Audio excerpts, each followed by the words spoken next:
It's early morning. You step into the kitchen. The kettle hums quietly as it warms, and outside, the world stirs to life. Birds chatter, distant traffic hums, and sunlight touches the curtains. You pour a cup of tea. And then, silence. For many people over 60, especially those living alone, this silence can feel heavier than just quiet. It can echo a deeper loneliness. But here's the gentle truth. One of the most powerful ways to ease that feeling doesn't involve grand gestures or sudden social changes. It starts with something quiet, almost invisible, a routine, a simple, peaceful rhythm to your day. Something science quietly confirms, too. According to a study published in the Journals of Gerontology, adults who followed a stable daily routine experienced significantly fewer symptoms of loneliness and depression. Routine acts like a gentle anchor. It reassures the mind, gives the heart something to hold on to. So how does this look in real life? Let's imagine Margaret. She's 72, widowed, and lives alone in a small house with a garden. For a while, her days blurred into one another. No structure, just a quiet mix of meals and naps. She felt unmoored, but then she started something small. Each morning she opened the window and sat with her tea. She spent minutes writing a few thoughts in a notebook, what she was grateful for, what she wanted to do that day. After breakfast, she took a 20-minute walk. Rain or shine. That was it. No dramatic schedule, no big plans, just a rhythm. Over time, something changed. The structure gave her comfort. Her mornings felt like a beginning again, not an emptiness. That bit of journaling felt like a gentle conversation with herself. The daily walk offered a chance to wave to neighbors, to smell blooming flowers, to feel present. And with presence, loneliness loosened its grip. You see, routine doesn't just give your day shape. It gives you a soft kind of connection to time, to place, to yourself. Try something simple tomorrow. Wake up at the same time. Open a window. Sit with your coffee or tea without any screens. Just you, the warmth of the cup, the light, the sounds outside. Breathe. Then write down 3 things you're thankful for, or 3 hopes for the day. After breakfast, take a short walk, even if it's just around your home. Move your body gently. Let your senses wake up. These are small rituals, but they're powerful. They say, I'm here. I care for this moment. I matter. And that message, repeated day after day, is healing. Evening routines can be just as comforting. Think of soft lighting, a warm bath, a favorite book, or maybe just calling it a day with a short reflection. What felt good today? What would you like to remember? Here's why it works. The brain loves rhythm. Predictability soothes the nervous system. When our days have gentle structure, our emotions feel safer. We experience less anxiety and more clarity. And when you anchor yourself in small routines, you also make space to gently add new things, like social visits, creative hobbies, or new connections, which we'll talk about in the next section. The routine makes sure those additions feel manageable, not overwhelming. Don't worry about doing it all at once. The goal isn't perfection, it's presence. The more present you are with your own life, even in small ways, the less isolated you'll feel. And sometimes routine can become a way to remember others. Maybe you light a candle in the evening for a loved one. Maybe you write a short letter, even if you never send it. These moments create emotional bridges that remind you, you're not as alone as it feels. In short, loneliness often grows in the blank spaces of the day. Routine fills those spaces, not with noise but with gentle intention, and through that, something begins to soften. You don't just do things, you begin to feel held by your day, and in that, loneliness loses some of its sting. So, start tomorrow. Just a few things, done the same way each day. You might be surprised. how quickly they stop feeling empty and start feeling like quiet companions. It's a small thing, a smile exchanged on the sidewalk, a wave to someone at the corner store. But those small things carry a surprising weight. They are bridges, and over time, those bridges can carry you out of loneliness. Once you've begun to ground yourself in a simple routine, the next gentle step is opening the door, just a little, to new connections. Not big commitments, not loud gatherings, just light, human warmth. Loneliness doesn't always mean being alone. It often means not feeling seen. And one of the simplest ways to feel seen is through small social habits. Let's take George, for example. He's 68, lives alone in an apartment complex, and used to think he wasn't the social type. Huge. After retiring, he found his days increasingly quiet, sometimes heavy. He didn't feel depressed exactly, but disconnected. So George tried something small. Every morning, when he went to check his mail, he started saying hello to whoever was nearby. That's all, no long conversations. Just a sincere, "Good morning." Sometimes it turned into a chat. Sometimes just a nod. But the consistency built something. One day, his neighbor, Linda, mentioned a local walking group that met at the nearby park twice a week. George hesitated. He didn't know anyone. But the group was small and friendly. No pressure to talk much. Just walk, enjoy the fresh air, and smile. That single shift, mailbox hellos, then walking twice a week, quietly rewired George's days. He started recognizing faces. He got invited to a small coffee gathering at a local cafe. He didn't say much, but he felt part of something. That feeling stuck. It turns out that social habits, no matter how small, have measurable impact. A study from Brigham Young University found that consistent social interaction can improve longevity as much as quitting smoking or getting regular exercise. Human connection is truly life-giving. You don't need a full social calendar. You just need a few small threads. Here are some simple ways to begin. Start with your neighborhood. Wave to people walking by. Learn the name of the cashier at your local grocery store. Small talk isn't shallow, it's a doorway. Join something gentle. Many libraries, senior centers, and community halls host low-pressure gatherings, knitting circles, gentle yoga, bird-watching groups, book clubs. You don't have to commit forever. Just show up once. Use hobbies as connection points. If you like puzzles, see if your local bookstore has a game night. If you enjoy gardening, check for local garden swaps or classes. Shared interests lower the pressure to talk. Connection happens naturally. Consider group volunteering. Animal shelters, schools, food pantries often welcome help. Volunteering brings people together in a shared sense of purpose and creates real bonds. Practice. Micro-kindness. Compliment a stranger's hat. Offer to help someone carry a bag. Smile at the barista. Each act sends a signal. I see you, I'm here. All of this builds something psychologists call social capital, the small reserves of trust and familiarity you hold with others in your environment. You don't have to be best friends with your neighbors. Just seeing familiar faces can be a balm. If you feel nervous or out of practice, that's completely normal.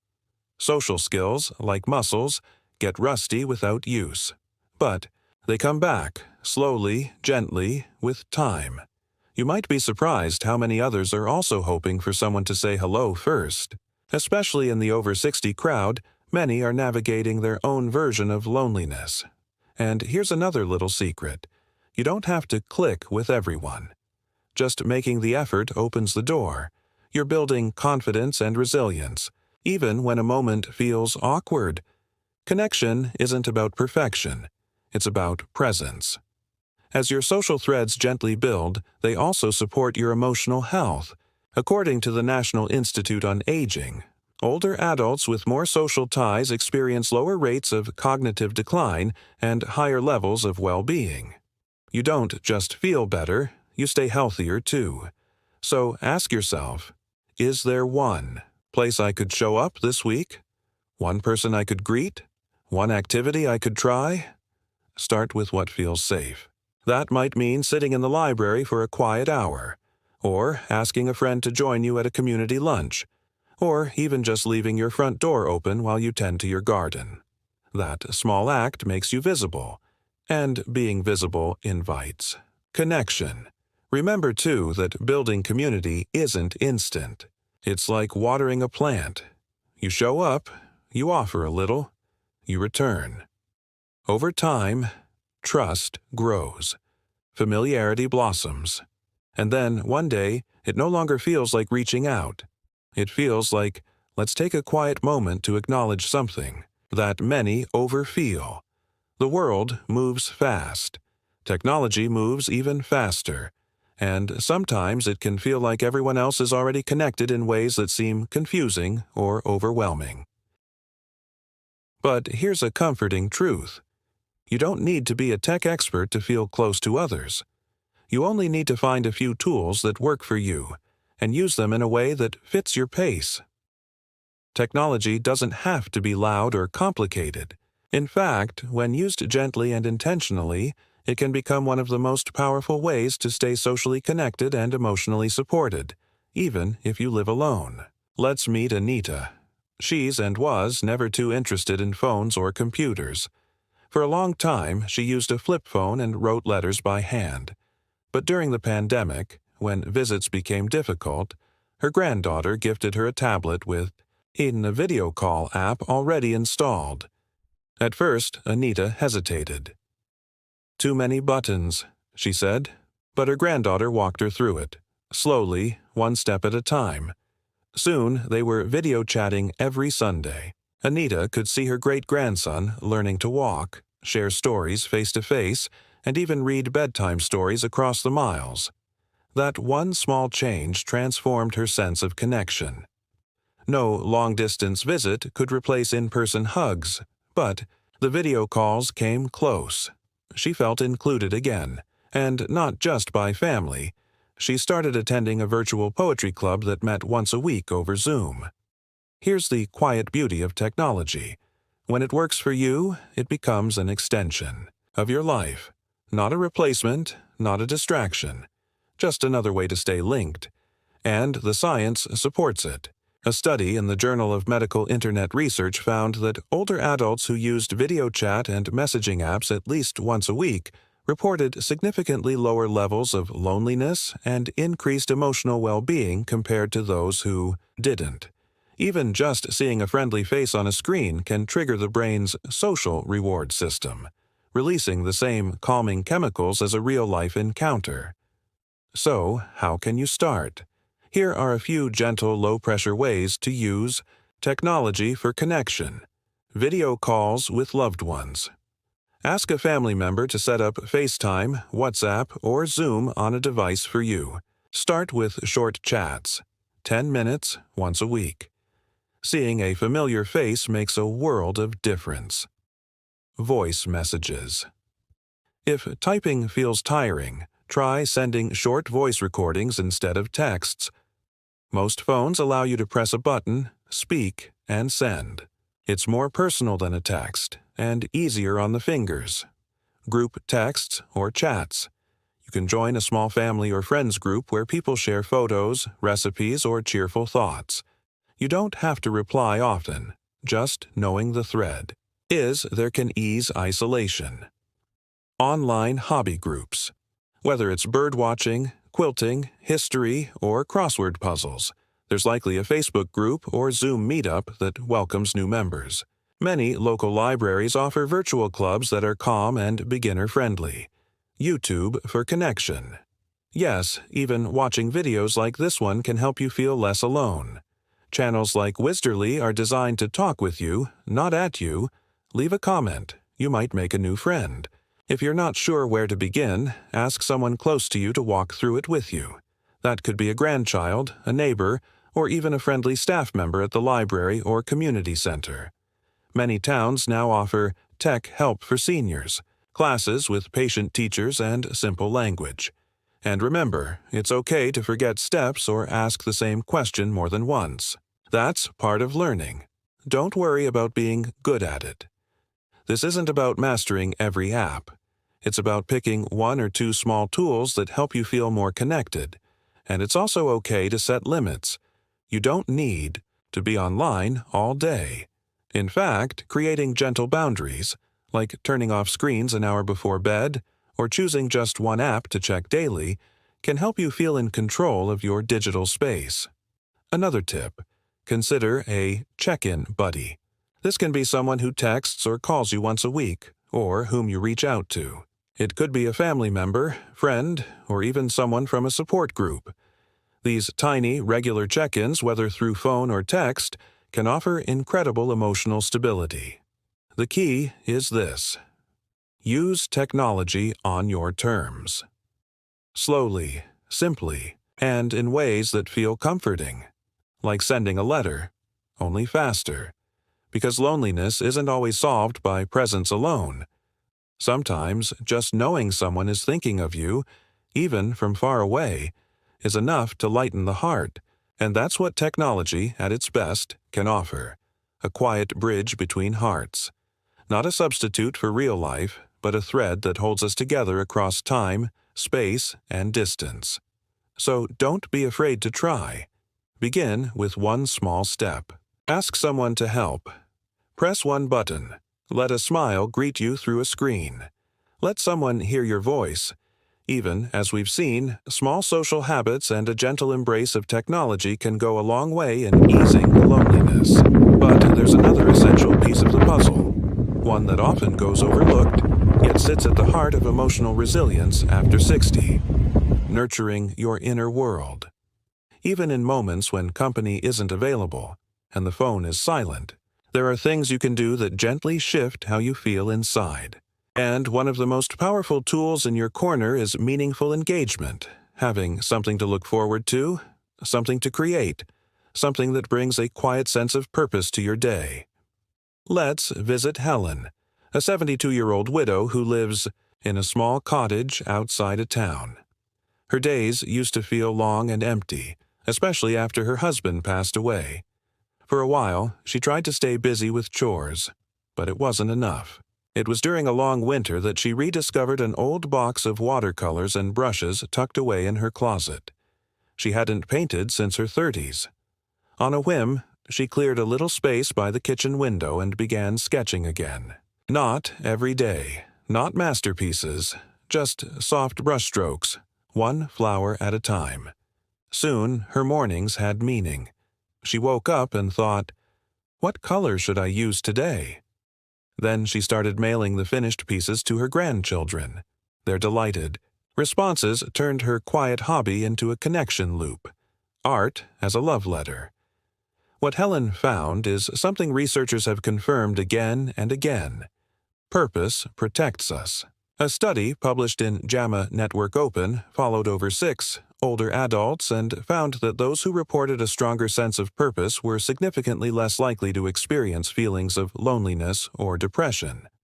In fact, a sense of meaning was linked with longer life expectancy and better physical health. And purpose doesn't have to be grand. It can be gentle, quiet, private.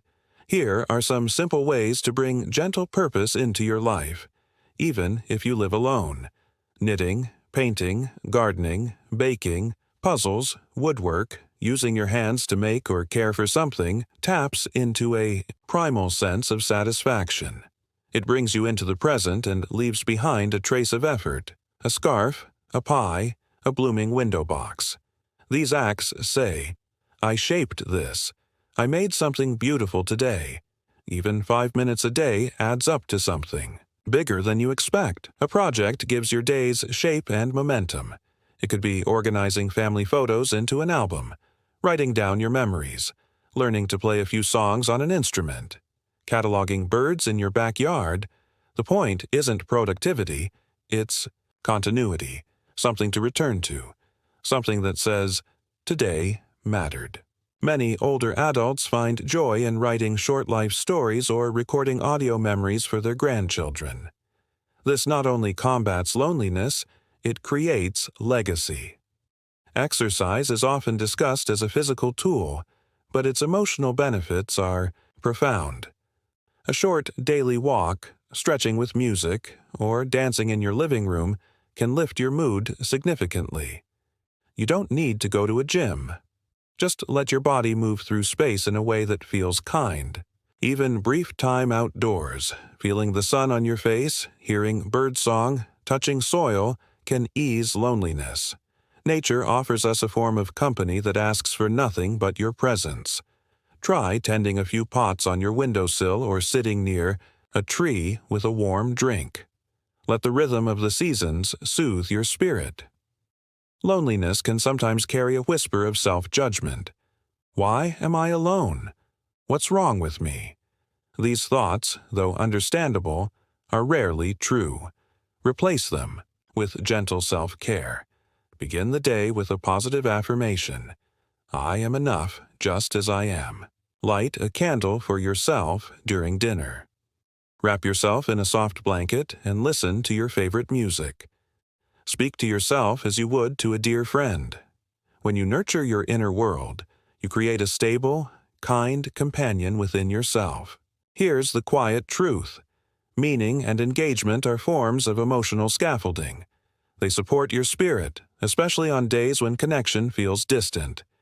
When your time is filled with tiny acts of purpose, loneliness doesn't vanish, but it becomes quieter, easier to carry. Because even when you're physically alone, you are actively living, expressing, growing, reaching inward and outward. So ask yourself, what brings me quiet joy? We've explored many ways to feel less lonely after 60, even when living alone. Now, let's gently pull together those ideas and invite you to take small, kind steps forward at your own pace. First, remember that loneliness is a natural feeling, something many experience at different times in life. It doesn't mean there's something wrong with you. It means you're human. The good news is that there are simple, science-backed ways to ease loneliness and nurture connection that you can start today. Here's a gentle recap of what we covered. Reach out with small social habits. Calling a friend for a short chat, sending a letter, or having a weekly coffee date, even virtually, can create steady threads of connection. Try new activities or hobbies that bring joy. Learning or creating something new, like painting or gardening, gives your day purpose and invites connection with others who share your interests. Use technology as a tool, not a task. Video calls, group texts, or online classes can open doors to relationships when meeting in person isn't possible, and you can use them at your comfort level. Nurture your inner world with meaningful engagement.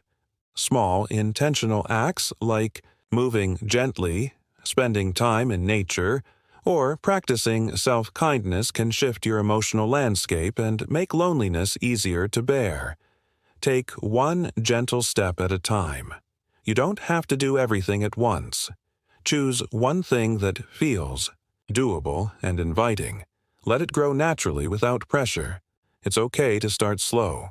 Even a few minutes of connection, creativity, or self-care daily can ripple out and brighten your weeks. Try setting a tiny goal. Maybe call a loved one once this week, or spend 5 minutes painting, or take a short walk outdoors. Notice how it makes you feel. You might be surprised how those small moments build warmth over time. And if some days feel harder, that's normal too. Treat yourself with the same kindness you would offer a good friend. Loneliness ebbs and flows, but your gentle efforts create a foundation that lasts. Above all, know you are not alone. Countless others are walking this path, and communities exist, both near and far, ready to welcome you when you're ready. To reach out. If this video offered a helpful idea or gentle encouragement, consider subscribing to Wisderly for more calm, science-backed tips to help you live well and stay connected after 60. Thank you for spending this time here. May your days be filled with small joys, steady connection, and quiet peace.